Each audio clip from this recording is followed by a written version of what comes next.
What if the thing you're grieving right now is the answer to a prayer you don't remember praying?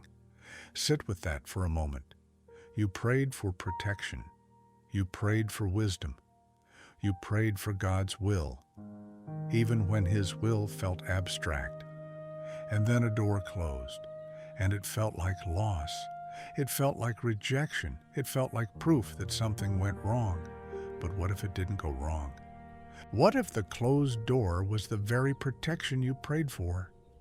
Scripture is full of moments where God's mercy looked like a roadblock, where the thing that felt like a no was quietly, invisibly, saving someone from something they couldn't yet see.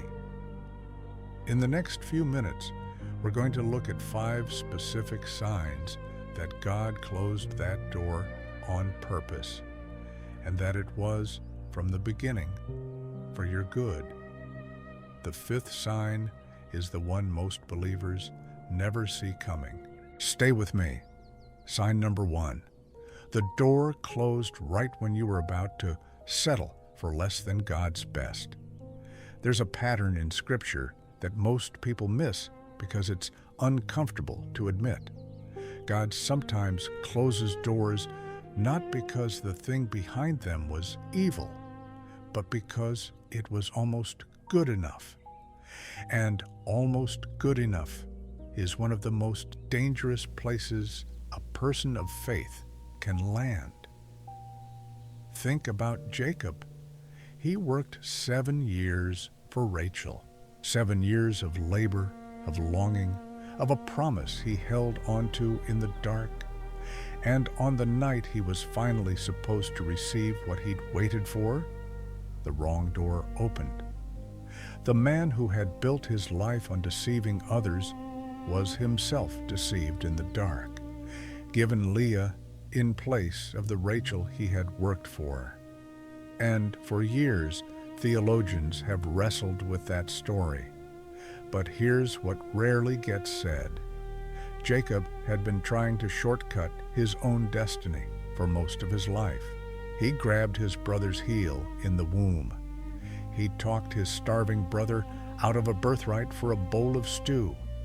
He wore his brother's clothes to deceive his father. He was a man who had learned to force doors open. And God, in His patience, allowed him to experience what it felt like when the wrong door opened easily. There's a kind of mercy in that, because sometimes the door that closes right before you reach it isn't blocking your blessing. It's blocking you from a version of your life that would have looked like the answer, but wasn't. Maybe you know what that feels like. A relationship that seemed right, but something in you kept hesitating. A job offer that checked every box on paper, but the peace never came. A plan that made complete sense to everyone around you, and yet, quietly, the door wouldn't move. Here's what Proverbs 16:9 says, "A man's heart plans his way, but the Lord directs his steps." Not reroutes, not interrupts. Directs.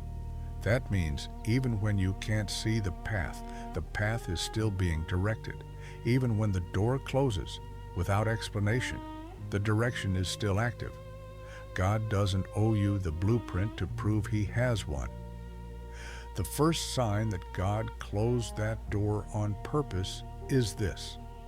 You were about to settle. You were tired of waiting. You were starting to lower the standard, not because the standard was wrong, but because hope is exhausting. And the door in front of you was right there.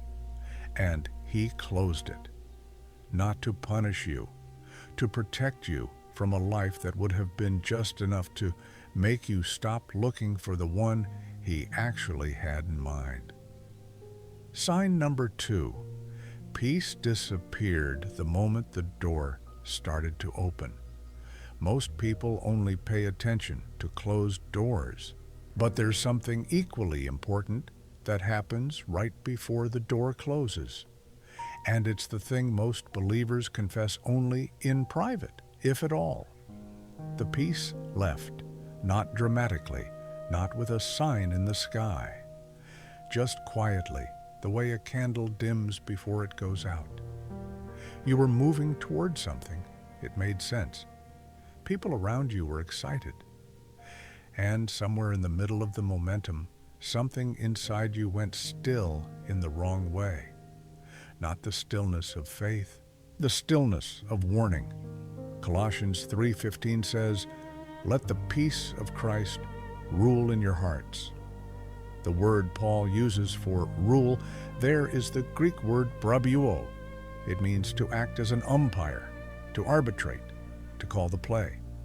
Peace in the life of a believer is not just a feeling, it's a function. It's meant to make the call. And when peace walks out of the room, that's not anxiety talking. That's the umpire stepping onto the field. Think about how many people have walked through a door without peace and spent years on the other side wondering why everything felt slightly off.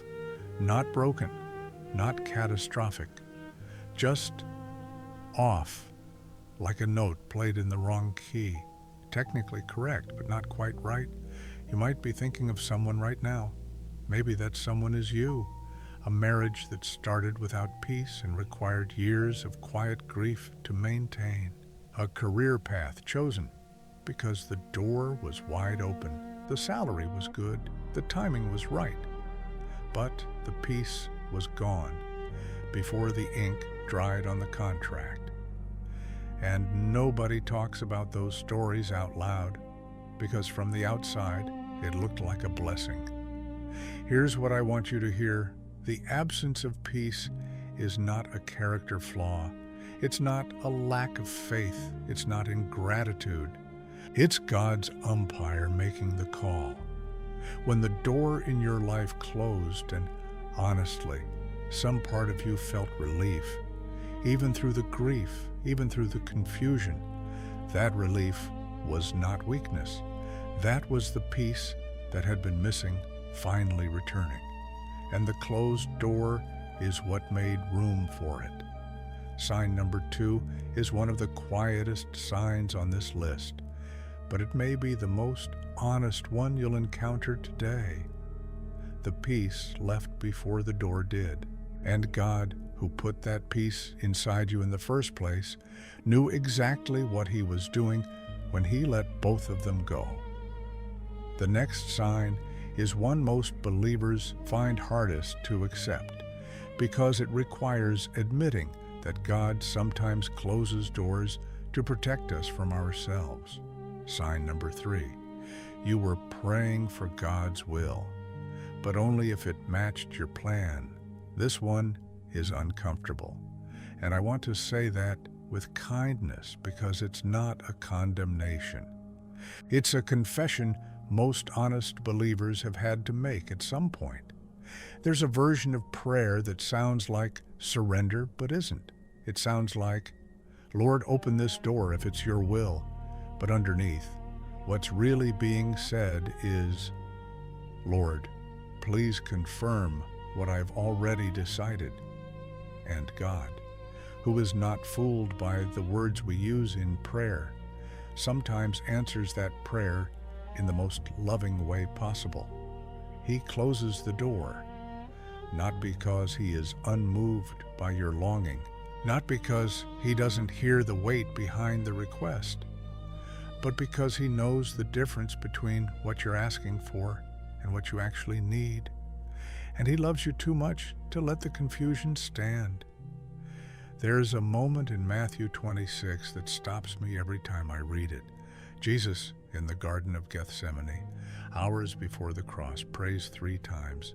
3 times, He brings the same request. My Father, if it is possible, let this cup pass from me. And every time, He closes the prayer with the same line. Yet not as I will, but as you will. Now consider what that cost Him to say. This is not a man being passive. This is not a man who had no preference. This is a man in agony, sweating drops of blood fully feeling the weight of what lay ahead, and choosing, with everything in him, to release the outcome. And the Father's answer was silence. The cup did not pass. The door did not open.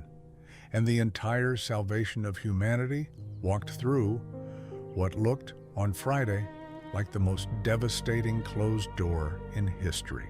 Here's what that tells us. God's closed doors are not the end of the story. They are often the hinge on which the real story turns. But here's the part that applies to you today in whatever you're carrying right now.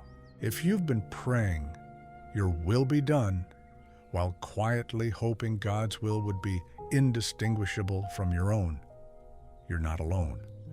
Every honest person of faith has been there. The disciples were there that same night, sleeping through their own version of Gethsemane, because the weight of surrendered prayer is exhausting. Surrendered prayer is not the prayer that gets everything you ask for. It's the prayer that trusts God enough to mean it when you say, "Not my will." And sometimes the closed door is God taking you at your word. He heard you say it. He believed you meant it. And he closed the door, not as punishment, not as abandonment, but as the beginning of an answer that was always going to be bigger than the one you'd planned for yourself. Sign number 3 is the one that asks the most of you, because it doesn't just ask you to accept the closed door. It asks you to consider that you may have already prayed for it, just not in the way you expected God to answer. The next 2 signs are the ones that shift everything, and the 4th one is where most people finally begin to exhale. Sign number 4. Something better became possible only because that door closed. This is the sign that takes the longest to see, not because it's hidden, but because you can't see it from inside the grief.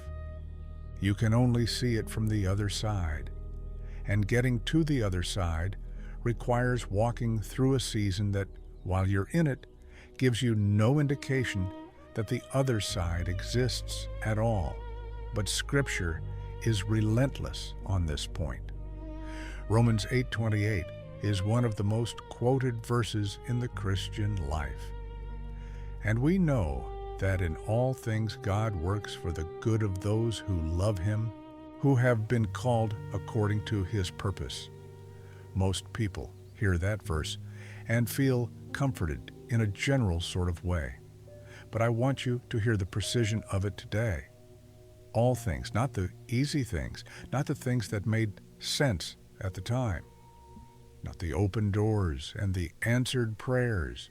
All things, which means the closed doors are included.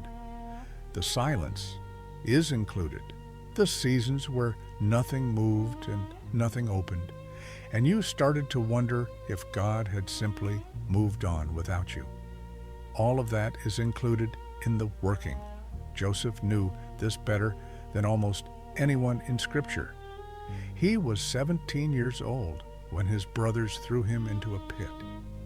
The door to his future, every dream, every promise, every vision he'd been given, slammed shut in a single afternoon.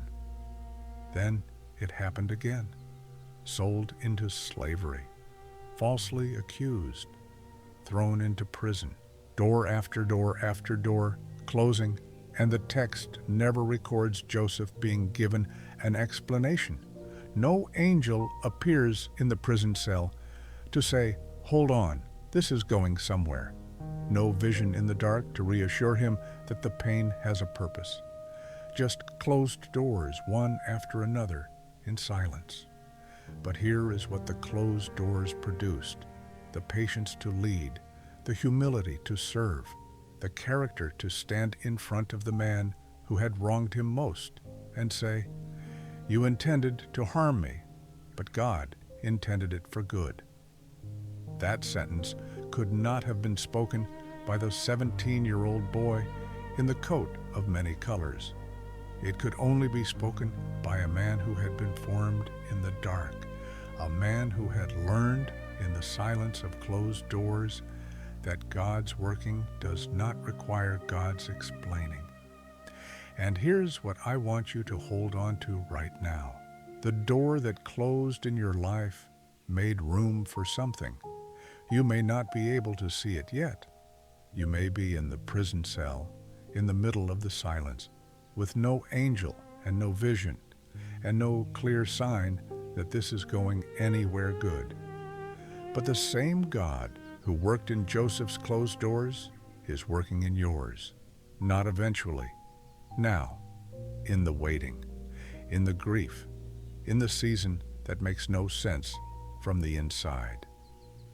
The fourth sign that God closed that door on purpose is this: you're still here, still praying, still seeking, still standing at the next door, even after everything. That is not the behavior of someone God has abandoned.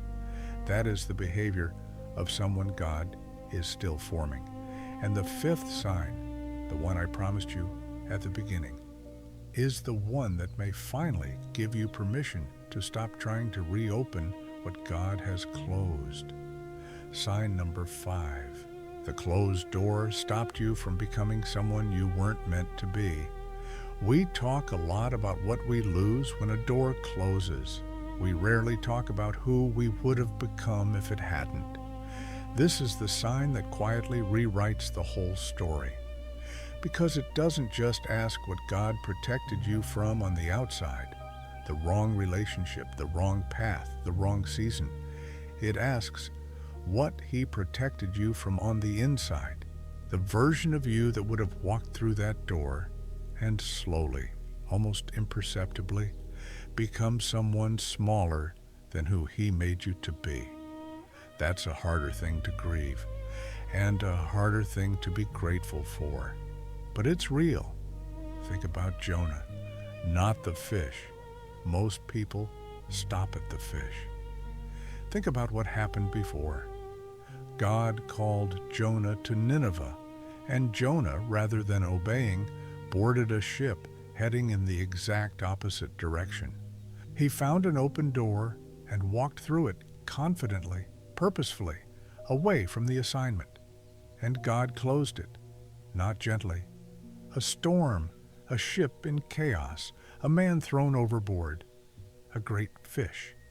None of it looked like mercy from the outside. None of it felt like love from the inside. But here is what the closed door, the violent, disorienting, humbling, closed door, produced in Jonah. A prophet who finally went to Nineveh. A man who stood in the city he had fled and watched an entire population turn to God. A story that Jesus Himself would reference centuries later as a sign of resurrection. The open door Jonah chose would have taken him to Tarshish, just Tarshish, a destination, a place, nothing more. The closed door took him to a moment that echoed through eternity. And I wonder, gently, not as a judgment, but as a question worth sitting with. What door have you been trying to reopen that God closed because walking through it would have taken you somewhere small, not evil, not catastrophic, just small? A version of your life lived below the ceiling God had already measured for you. Because sometimes the most dangerous doors are the ones that open easily, the ones that require no faith, no waiting, no surrender, the ones that feel like relief because they're available, not because they're right. And God, who sees the person you are becoming, not just the person you are today, sometimes closes a door because the you on the other side of it would have stopped growing, would have stopped trusting, would have settled into a life that was comfortable enough to survive, but never deep enough to be transformed. Here's what I want to leave with you today. 5 signs that God closed that door on purpose. You were about to settle for less. The peace left before the door did. You were praying for His will, but hoping for your plan. Something better became possible only in the closing, and the door stopped you from becoming someone you weren't meant to be. If one of those signs found you today, if something in this video landed on a door you've been grieving, a door you've been trying to force back open, a door you've been angry at God about, I want you to do one thing. Don't reopen it. Not tonight. Not with another plan, another angle, another prayer that's really just a negotiation. Just stand still for a moment and consider that the God who closed it knew what was on the other side and loved you enough to say no. If this spoke to you today, subscribe. There's fresh manna here every single day. Scripture explained, faith applied, life changed. Now tell me in the comments, which of these 5 signs spoke to you most? Was there a door in your life that closed and you didn't understand it until later? Share it below. Someone here needs to read your story. This was your Daily Manna. Come hungry tomorrow.